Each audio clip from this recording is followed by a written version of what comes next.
Cinema Black here at Spring Awakening for Illinois Entertainer and Dynasty Podcast, and I am joined here by none other than Tommie Sunshine. How are you doing, man? How's it going? I'm great. What a great day.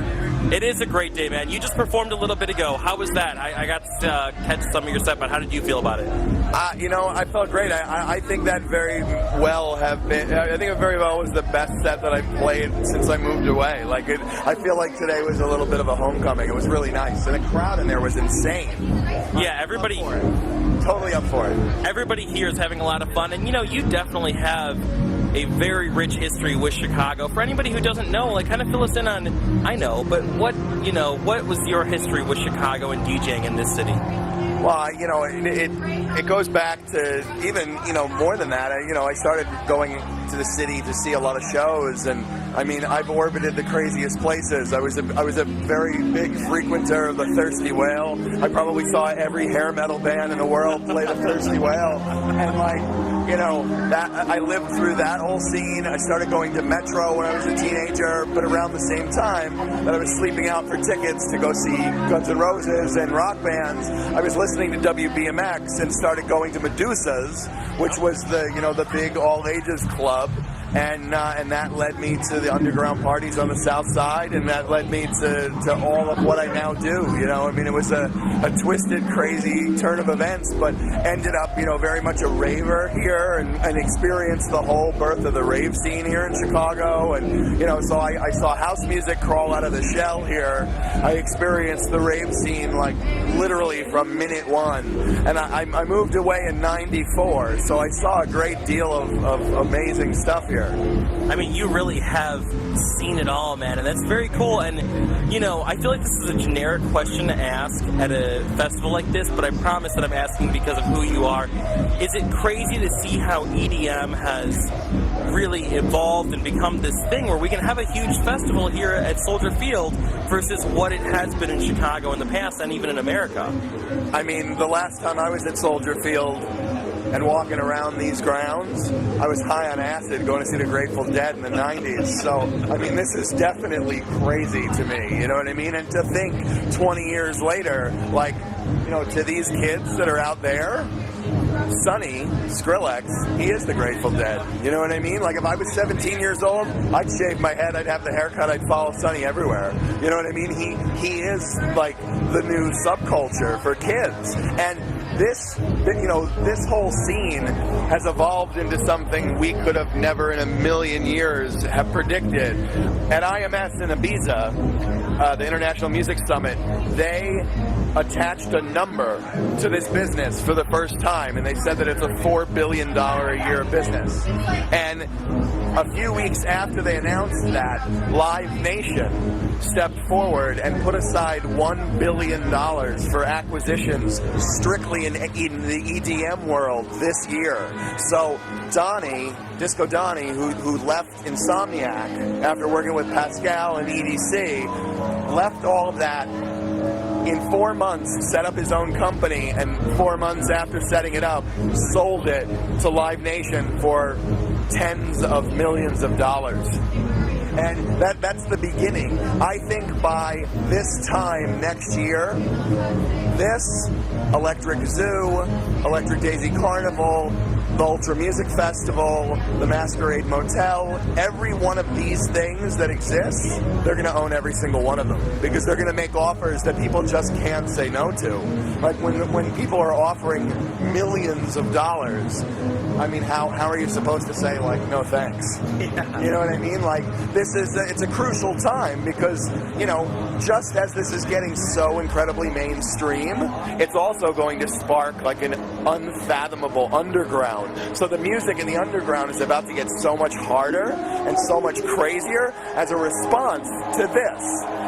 There's a lot of teenage kids that don't give a shit about David Guetta. In fact, that music makes them angry and it makes them go the other way. So now they're going to dig up all of the kids who are in the underground, and all these younger kids are going to start making music as a response to this music getting big. And I'm waiting for that, because I'll play all the records. It's so exciting, man, and I can sense your passion in all of this, So I have to ask, even though I think I'm gonna know the answer, is it are you of the mindset that like it's almost too easy to get into now because everyone has Serato, everyone has a laptop, and it makes it too accessible? Or do you think it's nothing but good for the genre and the climate and the culture?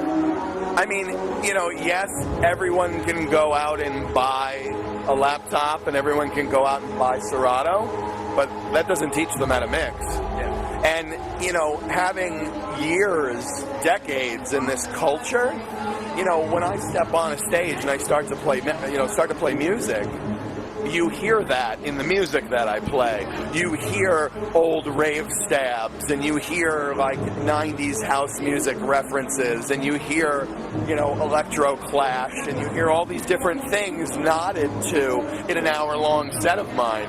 But if you're new to this and you don't know anything about those genres, and if you didn't live through those times, you're not going to be able to like bring that to the table. You're just going to be able to read the top 10s on Beatport and play the same records that everybody else plays. That doesn't really interest me very much, you know what I mean? Like, and that's doing the same thing that everybody else does, you know what I mean? It would be the same thing as, you know, going out and teaching yourself basketball, playing exactly the way that Michael Jordan did. Not that you ever could. No, I absolutely could not. Why would you want to do that? Wouldn't you rather learn how to do it yourself and do it with your own style and your own flair where your talent would flourish? I mean, that's what we're hoping for here. Yeah. Well, you know, if I look at your history, you know, you are somebody who has never shied away from pop music. You've done tons of great pop, you know, pop rock, kind of like pop punk remixes. Like, just out of curiosity, what are you digging in the world of pop, or even just in general? Like, what is rocking Tommie Sunshine's world right now? If you can believe it, I'm going home from this weekend to start work on the next remix I'm doing is the new Matchbox 20. I love that. Imagine Matchbox 20 with the drop.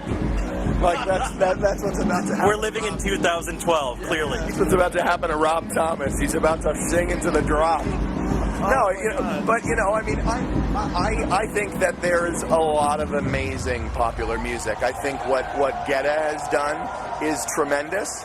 I think, you know, really, I mean, I really am a fan. I'm definitely a fan, and I think what he's done is great. I think that the Fun record is really amazing. I think that guy that came from Kanye's camp that like worked on the Fun record, like he actually just worked on a new record, this band on Fueled by Ramen. They're called Versa Emerge, and they were more of like an emo band, but he made their next record, and it's going to be tremendous. Like he's a talent. I mean, you know, I love the Stargate guys. Obviously, I love Dr. Luke and Max Martin. I mean, they're the kiss of gold. I mean, like everything they put their hands on is just, it's perfectly done, you know what I mean? So, I mean, we're living in an era of amazing pop music, and now that this music is seeping its way into pop. The new pop, I mean, every top 40 track sounds like it's ready for the club. That's correct, because it is. Yeah. I mean, it's genuinely crazy, and I mean, to be able to have seen this from its infancy, and watching it, you know, start out crawling to now, you know, billion-dollar deals and absolute mayhem. I mean, this is, you know, it's weird. I'm a bit of a proud papa when it comes to it, because, you know, I have lived through so many different incarnations of this, and you know, I saw it almost get big when Chicago House almost got big, and I saw it in the early 90s when the rave scene was going to become, you know, the next big thing, and then at the end of the 90s with Chemical Brothers and Prodigy and Fatboy Slim, and everyone thought it was going to happen then too. But now it really has. Like, this is what we were all hoping for in all those other stitches in time, and it just never locked in. But, you know, we're living in a time where people got bored of hip-hop. They got bored of very stale, run-of-the-mill rock music. So much that, like, Q101 is gone, like, all these, like, rock stations are disappearing across the country. And you know what? I mean, it's funny because now they're being replaced with rhythmic radio stations that are playing, you know, some sort of bizarro version of what this is. You know what I mean? Like, but you know, I do really think that it's necessary for this to propel like there's going to be such an amazing counterpoint in the underground, and there's going to be such a renaissance of amazing music that's going to be made as a response. Well, you know what? Let's talk about Tommie Sunshine, what's happening in your world. I know that you have a new project called Horsepower, I believe, correct? Tell us all about that and what's going on with it. Well, it's me, Barbie Moore, and this guy, a brilliant guy from Amsterdam, Max. He goes by the name Riptide. And the three of us all have very busy, very successful careers apart from each other, but we're very good friends. So we decided that what we were going to do is we would work on an album that lacked any kind of destination and had zero pretense. And when we started making the music, one track was a 90 beat per minute like Italo disco record, and the next one was 135 like face melting techno record. Yeah. So whatever we felt like doing, we did, and we've spent 20 days in the studio, scattered amongst different trips to Holland, and we have 20 tracks to show for 20 days of studio time. So I was just there for 10 days, and we had two setups. We were working on two totally different setups at the same time. So constantly working on this, just bouncing off ideas, and when one person hit a brick wall, then the next person would just jump in. And, you know, we wanted to make a record that showed people that you could make electronic music and not just play the copycat game and try to make, like, some big, you know, droppy electro record. Yeah, because every single record, not every single record, but like just walking by tents, you can almost just like time it, and you're like, yeah, here comes the drop, 3, 2, and you know, it's like, it's not stale because it's still relatively new, but it is heading in some of a predictable direction, at least some of it, you know? Yeah, I mean, you know, unfortunately at festivals like this, the majority of the guys who play, they all play each other's music, you know what I mean? And it's like, and that's fine, you know what I mean? But it has turned into a bit of a boys' club, you know what I mean? And it's like, you've got guys who only play records from like 4 or 5 different producers. But to a certain extent, I'm guilty of it too. You know what I mean? Like, I love to support Bart, and I love to support Disco Fries, who I work with in New York. And, you know, I love to play records from people who innovate, you know? And usually at any given time, you count them on usually one hand. But yeah. And those are the guys whose records I'm playing. You know, 5-6 years ago it was Switch. You know what I mean? Like, I couldn't get through a set of music without playing 10 Switch records, you know? Like, I was obsessed with his productions. But, you know, he was on some other shit that, like, nobody was. And, you know, and now he's working with Beyonce and No Doubt alongside Diplo, you know, his Major Lazer. It's crazy. I mean, but so there's, you know, I think one of the things that kids forget about this music is that there is a long haul involved here. Yeah. You know, none of these guys. Someone did an actual like prospectus on Ultra and the main stage, and the only person that played the main stage at Ultra who was young in any conceivable way was Deadmau5, who's 30. Yeah.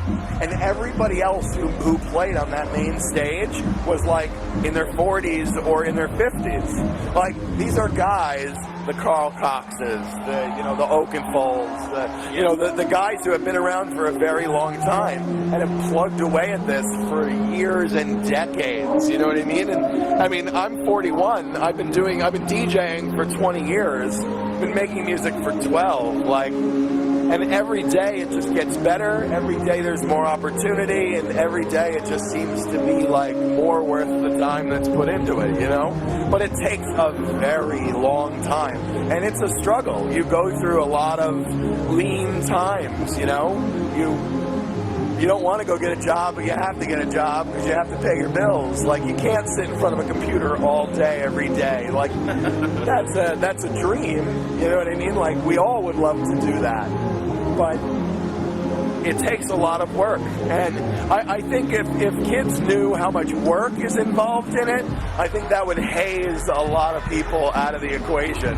Because I think that they think that all you have to do is download some software and get some sort of DJ program, and that's it. You just show up and you DJ, and then you headline Ultra. Right. Yeah, it's just that easy. I mean, it's comedy, but, you know, I don't want to sound like an old fart, because I'm not, because I actually love the younger generation of this music. In fact, if it wasn't for the younger generation of this music, I probably wouldn't do it anymore, because I'm not interested in the older guys. You know what I mean? Like, I mean, I hope that people look at the music that I make and think of it as innovative and think of it as progressing always. You know what I mean? That's something that I hope is noticed, you know what I mean? But a lot of the guys do the same old thing. I mean, they figure out a formula, they see what people want, and then that's all they do for 10 years, is they just keep making the same song over and over again. Yeah, and people get bored of that.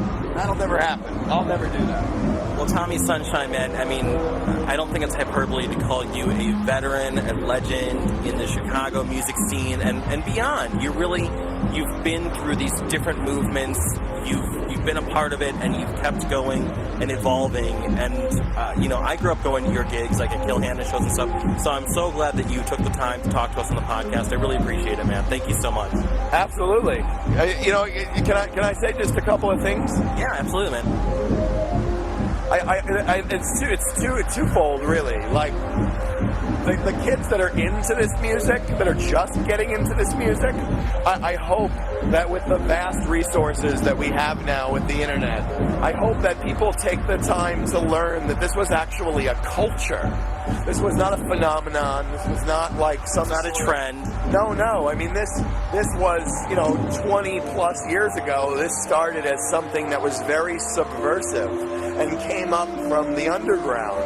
And you can learn all about it. There's tons of documentaries about it. There's tons of writing about it. Like, take the time and learn. Like, there's more to this than just eating pills and freaking out to music. Like, that is not just what this is, you know? I mean, there's much more to learn. And to people that are making it, and to kids that are just starting to produce, never, ever, ever listen to anybody.